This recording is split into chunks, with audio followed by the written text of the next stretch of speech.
In this video, we are going to talk about the complex number systems and roots. A complex number is any time you try to take the square root of a negative number. By definition, the square root of a number, such as the square root of 9, is the two numbers that are exactly the same when you multiply them that give you that number. So 3 times 3 or negative 3 times negative 3. But when we have the square root of a negative number, what we're trying to find is two numbers that multiply, that are exactly the same, that multiply to a negative number. And that just doesn't work in our real number system, because to get a negative number, I need a negative number times a positive number. And those are not exactly the same. So the complex number system was created to fix this problem. And it all revolves around the square root of negative 1.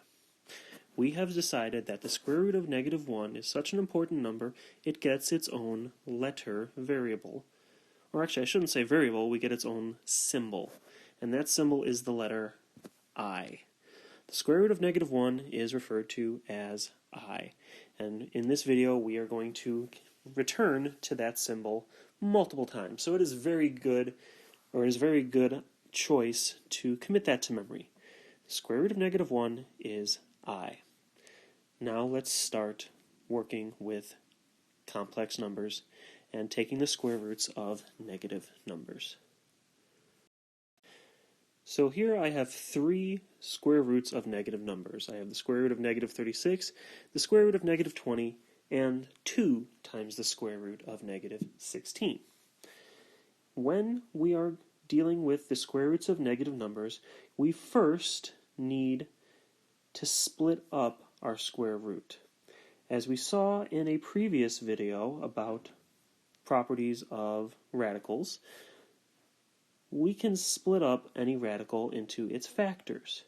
So in this case, I'm going to say that the square root of 36 is going to split up into the square root of negative 1 times the square root of positive 36. This allows us to take our square roots, because as we saw at the beginning of this video, the square root of negative 1 is defined as I. It is defined as the letter I. And the square root of 36, well, that's just positive 6 or negative 6. Plus or minus 6. And in this case, we are going to treat it as only a positive answer. We'll treat it as only positive 6. So, what is the square root of negative 36? Well, it is I times 6, or just 6I. And there's our solution. Now, let's try another one. Here we have the square root of negative 20. Just like we started off with in the first problem, we're going to split up the square root of negative 20 to be the square root of negative 1 times the square root of 20. Now, just like in the last one as well, we know that the square root of negative 1 is defined as I. But the square root of 20 is not a perfect square like we saw here. Well, we can still simplify our radical because 20 can be broken down into the perfect square 4, or the square root of 4, times the non-perfect square root of 5. Okay, because 4 times 5 is 20, so the square root of 4 times the square root of 5 is the square root of 20. Square root of 4 becomes 2, square root of 5 stays square root 5, and my I comes down to multiply with all of that. And this turns into 2I root 5. And that is our second answer. Now let's look at our third example over here. 2 times the square root of negative 16. what do you think you're going to do first? If you said split up the square root of negative 16 into the square root of negative 1 times the square root of 16, you'd be correct. Just make sure that you don't forget that 2 is being multiplied by all of it. So I have a 2 times the square root of negative 1 times the square root of 16. Now, 2 is still 2. Square root of negative 1 becomes I, and the square root of 16 becomes 4. And when I combine all my terms, I have 2 times 4, which is 8, times I, which is 8I. And there we have it. Now, let's take a look at when we are dealing with variables instead of just simplifying monomials. Here we have 3 more equations, but now instead of just dealing with square roots of negative numbers, we have actual equations, quadratic equations that we are trying to solve.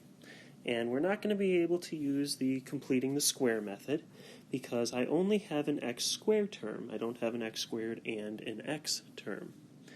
But thanks to learning about complex numbers and how to deal with the square root of negatives, we can figure out all of these problems. So let's start with x squared equals negative 36. If I'm going to solve for x, I'm going to take the square root of both sides. Taking the square root of x squared gives me x, and taking the square root of negative 36, well, we're going to have to break this down. It is going to be a positive or negative answer this time because we are dealing with an equation, not just a monomial. So we're going to break down that square root of negative 36 times this, to be the square root of negative 1 times the square root of 36, as we saw earlier. The square root of negative 1 is I. The square root of 36 is 6. So we have plus or minus I times 6. So our answer here is x equals plus or minus 6I. Because if we were to put 6I back into the equation here, we would have, well, let's try that actually. If we did 6I squared, that's the same thing as 6I times 6I. And what do we know? We know that 6 times 6 is 36, and I times I is going to be I squared. But what is I squared? I squared means we have the square root of negative 1 squared. And whenever we square a square root, they cancel each other out. So 36I squared is really 36 times negative 1, which is that negative 36 we started off with. So it all checks out. But we really didn't need to get into that at the moment, so I'm going to erase that. That might come back in a later video, but for now, let's just focus on taking the square root of negative numbers and solving these equations. On to problem 2. X squared plus 48 equals 0. If we're going to solve for x, we're going to have to get x all by itself, so we can start by subtracting 48. We'll subtract 48 from both sides. That gives me x squared equals negative 48, and now it should look just like our first problem when we started. So we're going to start to take the square roots of both sides. Square root of x squared is x. This is going to become plus or minus the breakdown of the square root of negative 48. I'm going to break down the square root of negative 48 into the square root of negative 1 times the square root of 48. The square root of 48 can also be broken down further, because the square root of 48 is the square root of the perfect square 16 times the square root of 3. Sorry, that should be a multiplication sign there. So, square root of negative 1 is I, times the square root of 16, which is 4, times the square root of 3. So putting it all together, which I know we just have a lot right there, but putting it all together, we get x equals, that's a plus sign, not an equal sign, x equals the plus or minus, the positive or negative, 4I times the square root of 3. And we have solved that equation. Now let's look at the most difficult one, which really isn't all that bad.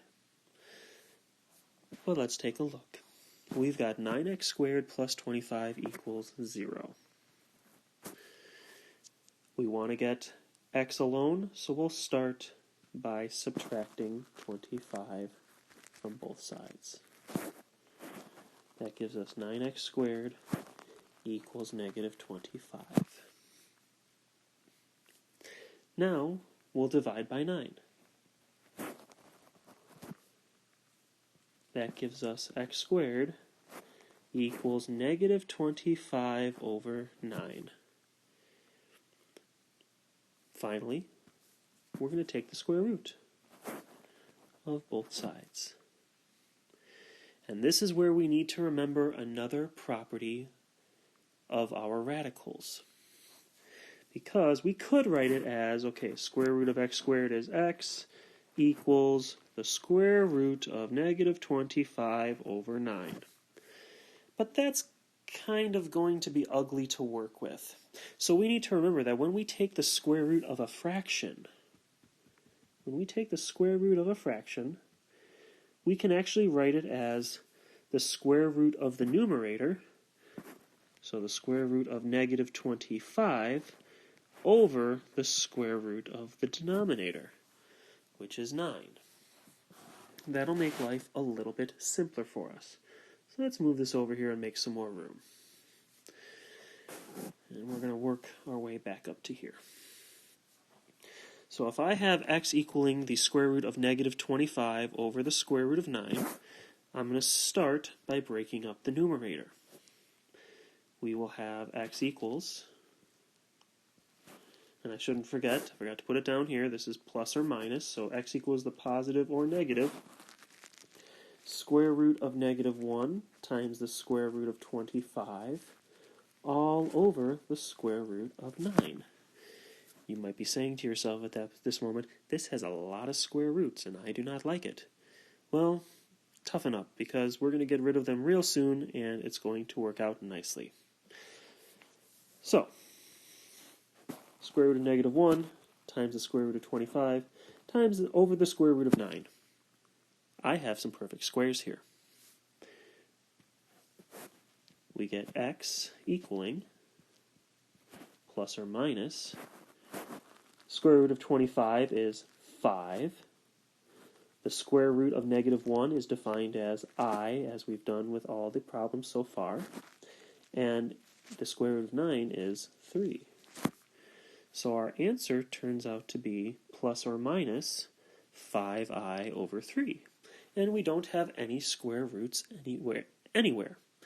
So if you were upset by so many square roots, you lived through it. Congratulations. And that's where we're going to end this video. Hope you tune into part 2 of Complex Numbers and Roots, where we talk about what the complex numbers really mean when we put everything together, how to solve for parts of our complex number systems, and finding conjugates. All right, so hope to see you there.